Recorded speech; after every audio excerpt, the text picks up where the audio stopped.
Hello everybody, welcome back to the Bad Bookers Wrestling Podcast. My name is Jack, and you could probably tell I'm a little bit more cheery tonight, especially after last night. SmackDown Live was quite a feel-good SmackDown. There was a lot more wrestling than there usually would be, which they probably changed it to be like that. And there was a lot of feel-good moments, if you will, but we'll get onto that during the rest of the night. We start the night with Paige already in the ring, welcoming everyone to SmackDown Live, and then calling out the returning SmackDown Live Women's Champion, the now cleared SmackDown Live Women's Champion, Becky Lynch, to rapturous chants from the crowd, as you expect. And Becky Lynch picks up the mic and instantly starts talking about how, she wanted to fight the SmackDown after Raw, after she got the injury. She wanted to fight at Survivor Series, that the power to be would not let her. So it's good. It's like portraying Becky as the anti-authority, the anti-hero, if you will, trying to go against what the authorities say, or the powers to be behind the scenes. It's good. But then, talking about Survivor Series, she then calls out Charlotte Flair to talk about Ronda Rousey and whatnot. Charlotte Flair comes out and Becky says, "Charlotte, you did a good job, but it wasn't quite good enough. If it was me in the ring, I would have made sure that Ronda Rousey was not on Raw the next night. I would have made sure that Ronda Rousey was not walking the next night." And, good. It brings that fire straight into the table, like straight from the off. Like, we all thought, Charlotte and Becky, what they're going to do. Becky laying straight into Charlotte. Good. She then accuses Charlotte of copying, trying to be her, trying to be the man. And, Charlotte has her turn. She denies that she's trying to copy Becky Lynch, and she comes out with that Charlotte is the only capable member on the women's roster on both sides to make Ronda Rousey look weak, to dominate Ronda Rousey pretty much. Which, I quite like that line, because it gets the fans more on Becky's side. Like, the fans are going to be like, what are you chatting on? Like, Becky can do that. But it makes Charlotte look like that cocky kind of, I want to say heel, but we'll have to wait and see what goes on there. She's full of confidence in herself, especially after a few weeks ago where she had no confidence. She's now got that confidence back. She believes she's the only person who can make Ronda Rousey look weak, which is good, in my opinion. She then accuses Becky of always riding her coattails, always trying to be Charlotte, which was like, always being in a shadow kind of thing, going back to the past. And Becky says, "I've never ridden your coattails at all. You're the only person copying anyone around here. You either copy me or you either copy your dad, Ric Flair." And straight fire, straight from the off from both sides. Charlotte then comes out, offers the fight that everyone wants to see again, I guess. I'm not too sure. Their feud has finished. We've seen it quite a lot. But she said, "Look, we'll have a title match now if you want. Me versus you right now. We're in our jeans, we're on our t-shirts, but we'll have a match right now." Paige says, "Look, stop it. We're not going to do this here. I'm going to put both of you in a TLC match at TLC." Good to have a gimmicked match at the named gimmick pay-per-view. It's always good, isn't it? At TLC match at TLC for the women's title. And then all the heels came out. And you're thinking, well, first of all, it was Mandy Rose's music hit, and then all four, was it four? Yeah, all five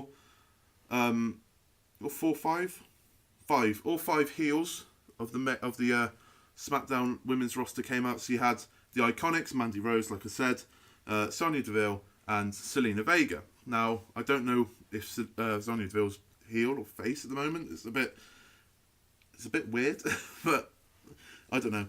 They came out and said, "Look, why is Charlotte getting another chance? It should be one of us getting the chance at the title. Charlotte should be at the back of the line. She's had her chance." Which, is true. Charlotte keeps on getting opportunity after opportunity, and she keeps on fading. And that leads to all the women's faces coming out. So you had Naomi, Asuka, Carmella, and Lana come out and said, "Yeah, for once we actually agree with you. Someone else deserves that title shot. Someone else deserves to be in front of Charlotte. It can't always be Charlotte versus Becky." And Paige was like, okay, I can see where you're coming from. Main event, we're going to have a battle royale. And the winner of this battle royale is going to be the third woman in the match for the SmackDown Live women's title.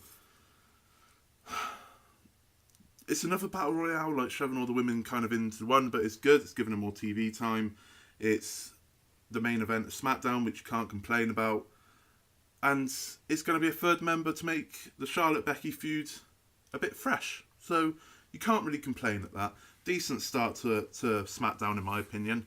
And we move swiftly on to the first match of the evening, which was the Usos versus The Bar. And we learnt that The Bar and the Big Show are no longer together because Cesaro and Sheamus were blaming the Big Show for losing to the New Day last week in that stupid gimmicks match. And it ended up in the Big Show KO punching Cesaro. So they're no longer together. So Big Show's come back, won the Bar the tag team division, then had this thing with Drake Maverick to ruin the Raw division, and now he's fucked off again. So, okay, whatever. But the Usos versus The Bar put on a good match, as you expect from 4 very talented wrestlers in the ring. Some very, very good near falls. In there, the Usos pick up the W as it was a non-title match. You always suspect the non-champions to pick up the win in a non-title match kind of thing. So the only thing I'm worried about is The Bar have now lost against the New Day and the Usos 2 weeks in a row, and they're the champions. So where do we go? Where do we go from here? And they also lost to AOP. It's 5 series. So that's 3 weeks in a row where they've lost. So where do we go from here? Are we going to have a triple threat match at TLC for the tag titles, like New Day, Usos, and The Bar? What's going to happen with that? I'm not too sure. But like I said, very good match, decent match. You know, it's the Usos and The Bar. What more do you expect? Next up, we had interaction backstage between The Miz and the New Day. The New Day were laughing and they were congratulating The Miz on his performance. And The Miz took it as his performance in the Marine 6? I've never watched the Marine film, so I don't know. And they were like, no, didn't even know you were in it. It's all about Becky Lynch and that. And who said it? I think it was R-Truth said it. Survivor Series, something about Becky Lynch being there and not The Miz. You know, keep that going. Good, because Becky Lynch is the most over thing at the moment. And they were talking about last week's match between The Miz and the Bryant brothers. Losing, and then a picture of Kairi Sane came up. I don't know how that. Big E just had a picture of Kairi Sane. Get well soon, Kairi Sane. Obviously, she's suffering from, what was it, foot and mouth disease kind of thing. So hopefully she returns fairly quick from that. And that's probably why they had the pic. I'm not too sure. There was a picture of her. Big E just had a picture of her.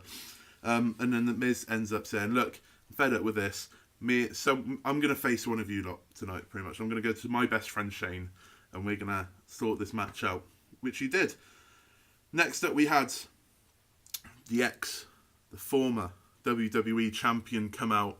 AJ Styles, big pop from the crowd. Nice new shirt, which I'm going to buy. It's a nice yellow and white number. I'm quite partial to a bit of yellow. And he says that, you know, it's weird. 2 weeks he hasn't held the belt, and it felt a lot longer. It's felt a lot longer those 2 weeks than it did the 300 odd days that he's held the belt. And you know, he said, "I really want to call out Daniel Bryan to have a match now. We don't have to wait until TLC." But he's not here, saying he's obviously taken some tips from Brock Lesnar to how you be a champion, and then saying that when he was champion, he was there every night at house shows, SmackDowns, pay-per-views. He was there defending the title every night. Basically saying he deserves to be SmackDown champion because he's a fighting champion, which is fair enough. And you know, it was a decent babyface type of promo, and it got the fans, it got the crowd all riled up, and it made AJ bring back the bit of fire that he kind of needed. Coming to the end of his title reign. I'm not going to say he was getting boring, but it just needed that fire, and I would say it's finally reignited the fire underneath him. And you know, there's talks about this new contract where it's a bit less schedule, so I can't see him winning the title back, but it's what his character needed, in my opinion. So that was a decent promo. Next up, we had two people that haven't had much TV time recently. Shinsuke Nakamura versus Rusev. And he didn't get much TV time here. Rusev came out, Shinsuke Nakamura instantly got a Kinshasa to the back of his head as Rusev was ripping his vest off. And then Kinshasa, knee to the back, knees everywhere.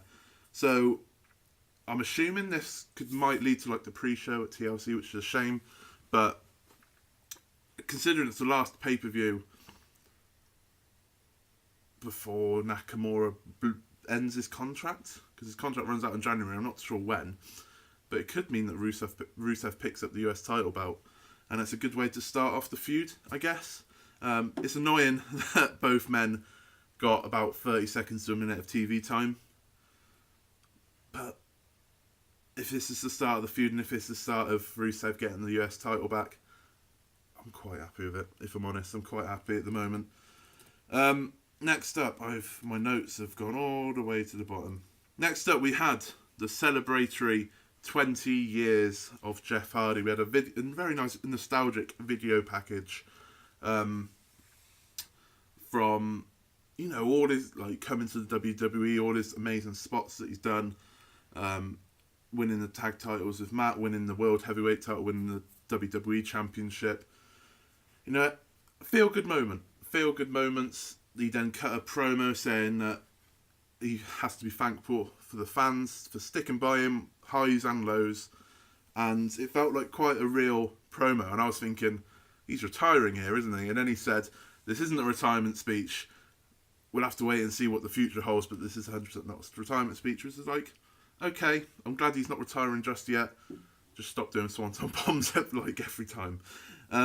All the faces, I guess you could say, and a few heels, I think. Basically, the majority of the roster were on the ramp, clapping him for 20 years of service kind of thing. And, on and off. On and off 20 years. And who comes out to interrupt Jeff Hardy? None other than Samoa Joe. A man that, no matter how many times he loses, he's still over with the crowd.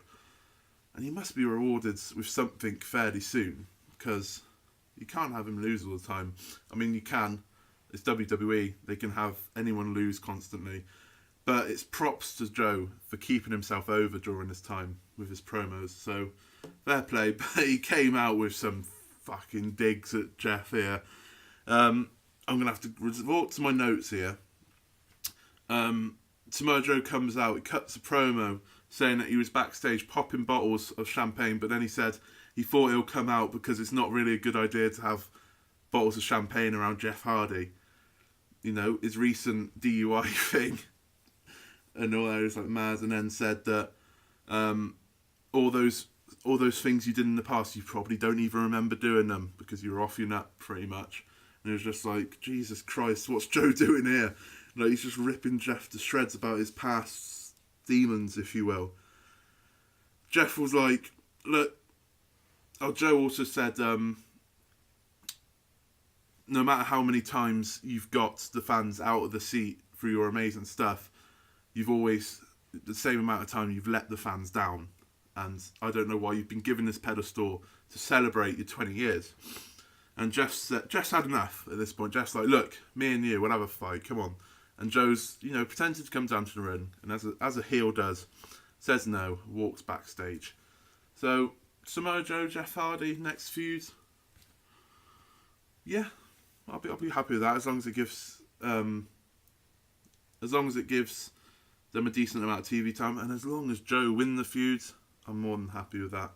If it is going to be a feud, we'll have to wait and see. Next up, we had Kofi Kingston versus The Miz, the match that was made up earlier on in the night. And it's easy to forget that these two are veterans in the WWE. They've been around for years. And you can tell that from this match. It was a very safe match. It was a very solid match. Both got their shtick in, kind of thing. And solid, as you expect from a Kofi Kingston and a Miz in a match. The ending of the match was the Miz did his DDT to Kofi. He then kicked Xavier Woods because he was playing with his trombone. Big E went to kind of not attack the Miz, but the Miz was like, ref, look, he's going to hit me. That distracts the ref from to Big E. Miz grabs a chair, chucks it in the ring, goes into the ring himself, But before he could use the chair, Xavier Woods stands up, picks up the chair. Miz turns around, SOS from Kofi, 1, 2, 3. Kofi Kingston picks up the W for the New Day, I guess. And maybe this, I don't really know what Miz is doing at the moment, but hopefully it's all leading somewhere, because it's good that Kofi's picked up a singles win. Don't really know what's happening with Miz and Shane and whatnot. Hopefully it turns out good, I guess. Next up we had Randy Orton coming out with Rey Mysterio's mask. And he was talking about last week, he said, he doesn't really care about the Lucha Libre kind of stuff. He doesn't really care for that. But he didn't mean to disrespect Rey Mysterio's culture or anything like that. He just wanted to embarrass Rey Mysterio. He wanted to show him up in front of the whole world. And where are my notes gone?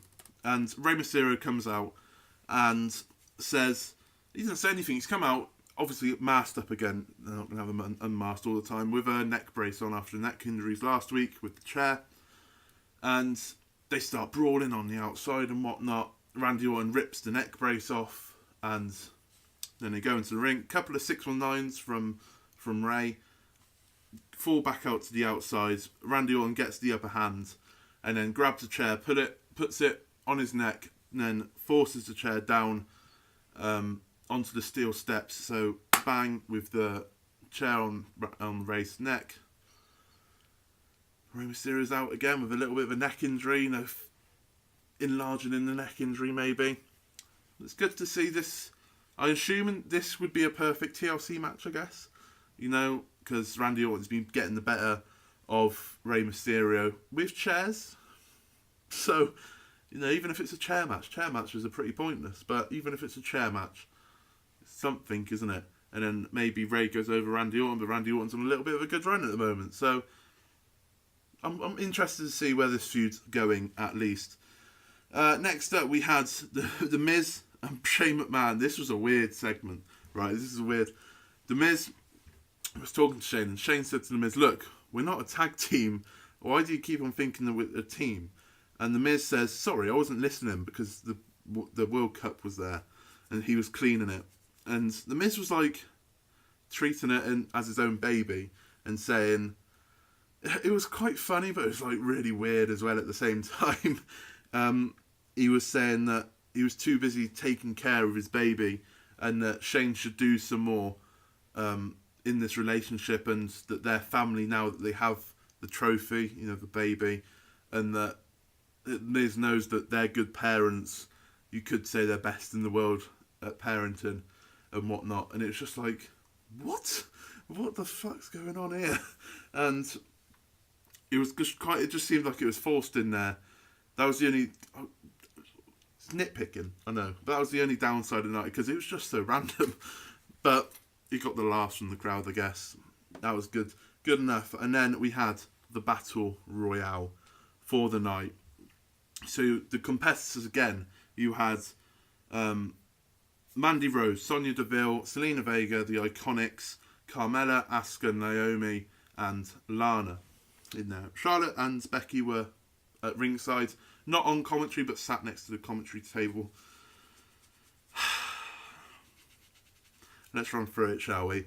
I'm just going to run through the eliminations and then tell you the winner at the end. So, fairly quickly, we had Selena Vega eliminated by Lana. Lana had fell to the outside under the rope, under the bottom rope, I believe, or under the middle rope.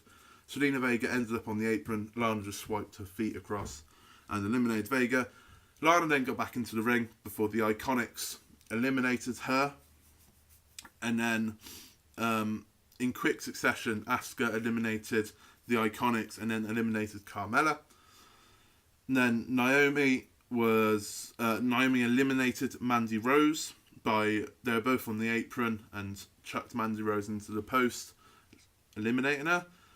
And then Sonya Deville comes along and eliminates Naomi from the apron. So the final two are Sonya Deville and Asuka.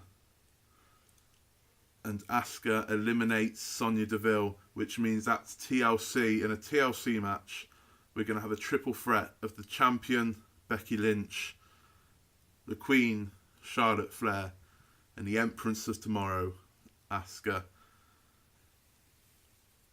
It's going to be a good match, especially if there's weapons involved. That should improve it, even if it's just a normal triple threat match, which is no DQ anyway. It would have been fantastic, but with the introduction of actual tables, ladders, and chairs, I assume it's going to be like with the belt above the ring. Not too sure yet. This would be the perfect time to take the title off Becky, in my opinion. This is the perfect time to put the title on Asuka. Because you can have it where Charlotte and Becky just constantly rip each other apart, and Asuka gets the upper hand, wins the title. As it's a no DQ kind of stipulation with TLC, you can have Ronda Rousey interfere if you wanted, make her lose the belt. So that means that Becky Lynch is in that Royal Rumble. I would rather have Becky Lynch lose the title here, enter the Royal Rumble, wins, and then goes on to face Ronda Rousey for the title. We'll have to wait and see, won't we? But once again, it's going to be the man versus the Queen versus the Empress of Tomorrow at TLC. And like I said, it was a feel-good moment for the fans at the end of it. As soon as the fans realised it was Sonya versus Asuka, final two, the place kind of erupted a little bit. It was like, they're actually going to do it. They're actually going to put Asuka, and there's still doubts in your head because it's WWE. Sonya's going over. But they did it. They put Asuka into the triple threat, and I cannot wait for it. So that was SmackDown Live. Like I said, a very good, feel-good SmackDown Live.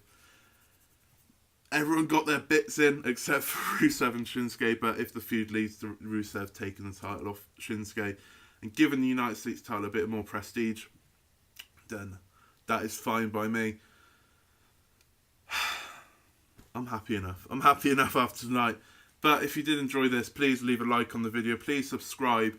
Please listen to our podcast on Friday, because we'll be giving away a coupon for you from our partners at Power Slam TV. So the podcast should be out Friday or Saturday. The small minute-long snippet would come up on YouTube, so don't miss out on that to get your hands on a coupon, possibly for Power Slam TV. But yeah, like, subscribe, and thank you very much for watching. I shall see you again Monday. I guess it is, because there isn't a pay-per-view for once this week. Thank you very much for watching.